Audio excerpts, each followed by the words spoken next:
I gotta say something that means something that does something that makes you feel something, not a ridiculous or dumb thing.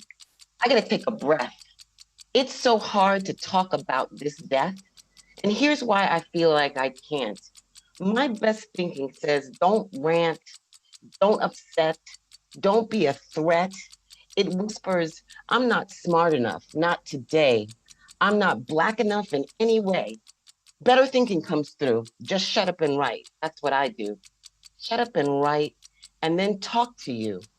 Even though I feel out of my depth, I ask my maker for the next right step. And then this is what I thought. I'll start with our first breath. Start right from day one, right before we turned into a raisin in the sun, our vulnerable little bodies suspended before birth, not even a marked by race on this earth. Before we're born, when we're safe and warm, skin tone unknown to us, no real color as of yet. How life will turn out, still a gamble and a bet. And we enter this world naked and cold, and at 10 seconds old, our lungs expand in and out. We take our first breath in and out until our death. Air, oxygen, H2O, every part of our body know it's the primary need. When it's cut off, we plead, I can't breathe. Try it for yourself. Hold your breath. If you do that, even for 5 seconds, your body feels the stress. Then think what you could do. Could you do that under duress? Imagine in a chokehold or pinned to the floor or a knee to the neck. Therefore, imagine after 8 minutes how your mind screams, please, somebody help me. It's fight or flight. Your brain will start to panic. Your lungs will burn and get tight. I can't breathe. I can't breathe. Why is this happening? That's what George must have thought. People all around shooting videos so it was caught on camera by a crowd. Folks just standing by. They just kill a black man while he cries. I can't breathe. I can't breathe. This will never go away because of the abuse, the past, and the other bodies before us who swayed in the wind from a noose from the trees. Did their masses hear them say, I can't breathe? I can't breathe. I can't breathe. It's on the tape. There was no escape for George except for death when there was no more breath. And it's hard to watch a man beg, flat on his tummy. I'm thinking, please move your leg. Knee on his neck. Another dead black man. Check. Another point to the cops. The Twitter clan giving them mad props. One less of us. He can't breathe, and they say, why all the fuss? Because we can't breathe.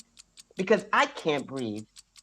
With all the feelings of rage, at least leave us alone and let us live out our days in some sort of peace. Ain't we done enough? We built, we toiled, we tolerated the cruel, and despite all the promises, we never got 40 acres or a mule. This past May, on the 25th day, he couldn't breathe. Now I can't breathe. You know, he said that more than 20 times. Did you know being black is a crime? You can't hide, not even if you tried. You can't pretend it ain't so. When you're black, the cops know they can kill you. And it's true, they will get off. Yes, they do. 6 years ago today, Garner said it too. I can't breathe. And so many more before, men and women, folks whose names we don't even know. We start to block it out. It hurts. We hang our head low in shame. For me, I'm a black woman. And I can't even understand the cellular pain of being a black man, preacher or punted, hated, hunted, rich, poor, hand on the wheel and don't open that fucking door. You think all lives matter. That's cool. So do I. But right now, our house is burning and we need the water. This melting pot is churning, killing our sons and daughters with hate and disgust. And let's give this a try, okay? Just trust. Can you send your kids out for a run or a drive and not worry whether or not they'll come back alive? Not from a crash, but a knee to the neck or shot by the blue. Or tell me, is this true? Can you imagine what it feels like not to be able to go out for a walk without the fear of being chased or lynched or stalked? We can't escape. This has been happening way before phones could catch them on tape. But now it's too late because cameras are showing who's really who. Now we got lockdowns and curfews because people are mad and they march and protest, beating their fists to their chest, proclaiming, hell yes, Black Lives Matter. We must be that specific. We must be that clear and prolific. And here's another fact. We're no different beneath the flesh. And let me get this off my chest. I hate the hate. I hate the fears. I hate that we can't talk through the tears to each other for my brother. I hate that we see too much every day. I hate that we look away. And even after some folks march, they still can go on with their day and they will forget. And even after George, there was another man, and don't think that hasn't happened yet. How many in truth will never know? Too many. It seems the guilty never really reap what they sow. No, he won't be the last because killing Black men is in our bloody past. Was there ever a time life wasn't like this? Slaves and freed men became strange fruit and trees. The killing of King and Malcolm in the 60s. Some days it has me praying on my knees or dreaming of devising some plan of living in another motherland, buying a ticket or getting on a flight. But racists can murder anywhere. Might as well stay here and fight. We got to stand up. We got to call out the lies because they may not have on white hoods, but we see their disguise. We got to gather our allies. We got to get out the vote, even when they have a knee on our throat. But I'm so tired some days, tired of the means and the ways our politicians have made hate the new craze. Today, you don't have to be a leader to die in vain or give speeches on steps. Even if you just stay in your lane, you can end up dead.